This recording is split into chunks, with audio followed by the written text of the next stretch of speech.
Welcome to my team. Here you'll experience the world of Formula One, not only as a driver, but as the owner of a brand new F1 team. First things first, let's create your driver.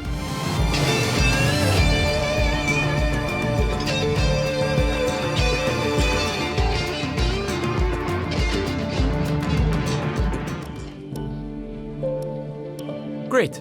Now let's set up some of the key details of your new team. We'll start with an easy one. What name would you like to give the team? Nice! Now, some kind of income stream is critical, so we need to sign a primary sponsor. Fantastic! Now we've got a budget to work with.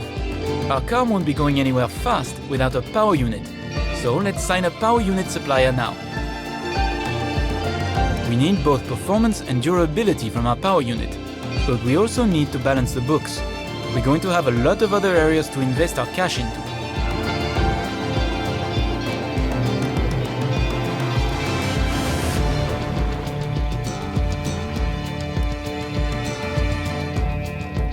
We almost have all the key partners for our team now, but we still need a teammate for you. These are the drivers available to be your first teammate. They all have their own strengths and weaknesses, so consider everything when deciding who to hire. Drivers earn acclaim based on their performances. When a driver earns enough acclaim, they will level up. The higher a driver's level, the more acclaim they will earn for their current team. And remember, the faster the team levels up, the faster our income will increase. The higher a driver's experience, the more resource points are earned to spend on vehicle upgrades. Racecraft is the driver's skill to effectively complete overtakes when opportunities arise. Awareness shows the driver's ability to avoid errors and incidents. Pace describes the driver's ability to set competitive lap times. Focus represents the driver's current form and state of mind. Rating is a summary of the driver's overall skill level.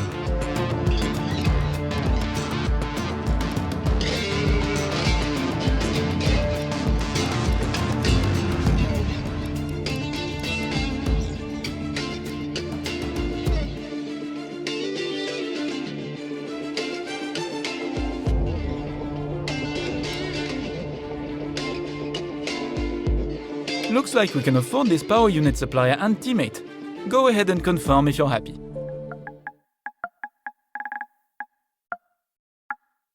Looks like we can afford this power unit supplier and teammate. Go ahead and confirm if you're happy.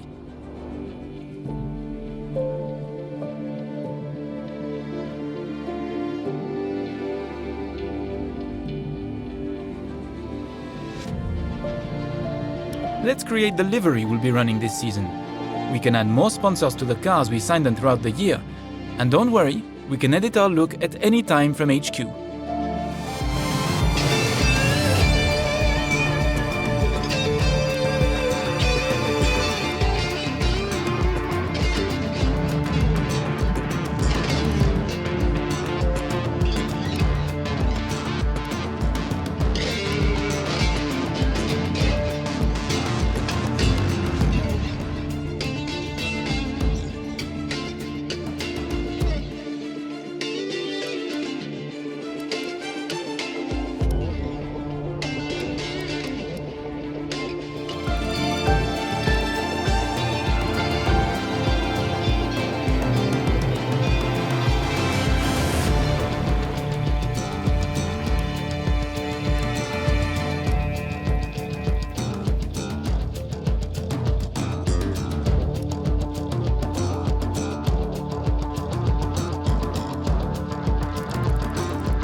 Great, that's everything we need.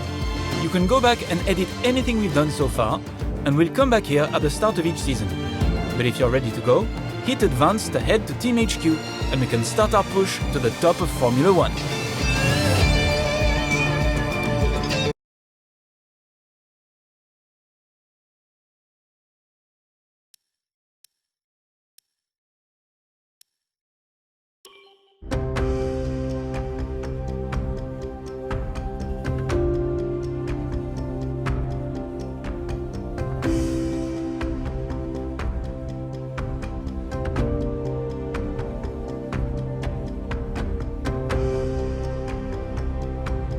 Hello folks, and welcome to this, a very special edition of Paddock Pass.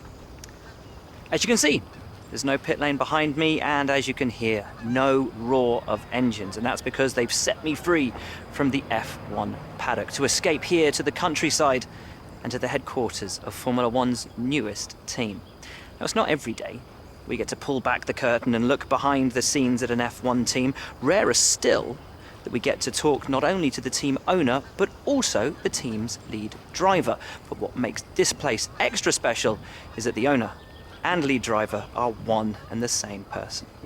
Now, it's been an interesting 12 months, and we all know a number of the regulation changes which were due to come into effect this year have been delayed until next. Some, though, are still seeing the light of day, amongst them the all-important budget cap, which gives some of the smaller teams a little further down the order, potentially, the opportunity to compete with the bigger teams. Good for them, but great for us as viewers.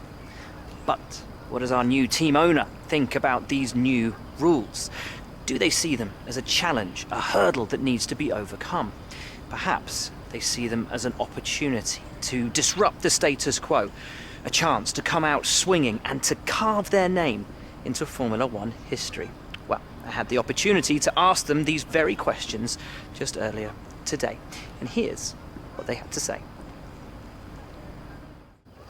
Well, first of all, thanks so much for inviting us here today. It's been wonderful to see behind the scenes. As you might expect, I've got about 1 million questions, so let's jump straight in. It's been a long time since we last saw a team owner take their own car onto the track, and the sport's changed enormously in the intervening years. How are you going to handle the responsibilities of both managing and driving for a Formula One team? Let's talk about your teammate. Now, it's clear they're excited to have signed with you, but tell me, what is it that you think they bring to the team?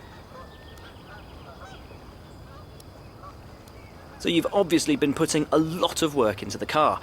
I know it's early days, but how do you expect it to feel out there?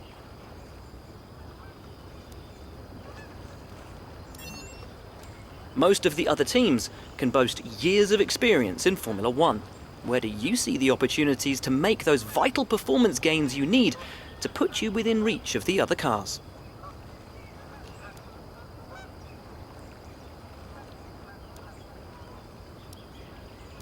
Ultimately, your success this season is going to come down to whether you can take positions from the other drivers.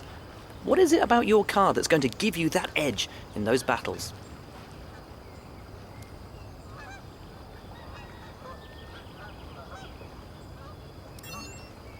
And finally, with so many specialist departments working together here at your headquarters, and with such an important deadline coming up, who's getting that coveted Teacher's Gold Star? Which group do you feel the most proud of right now?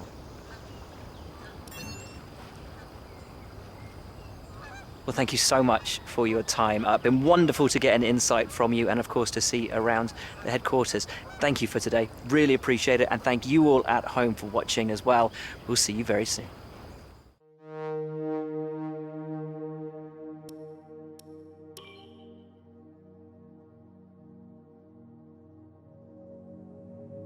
It's important to use the time between races to the fullest extent, and that's where these activities come in. Manage everyone's time as efficiently as possible to maximize the team's performance.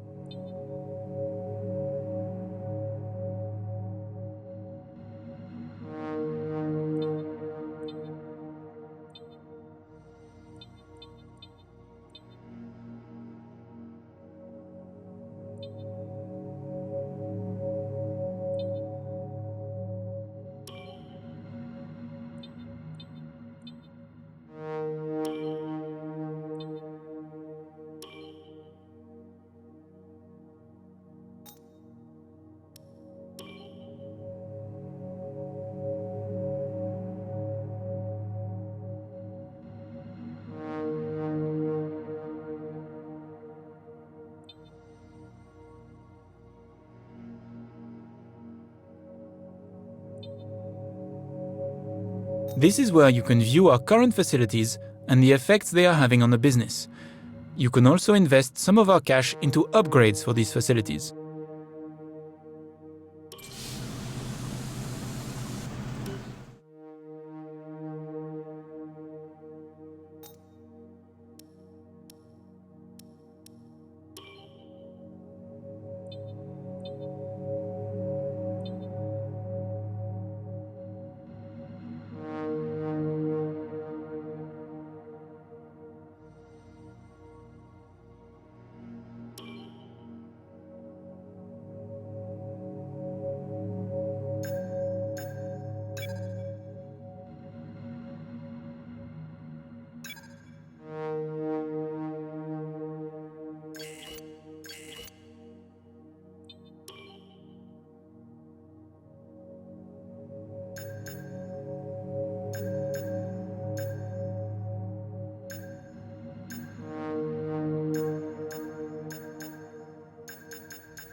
This is the driver market.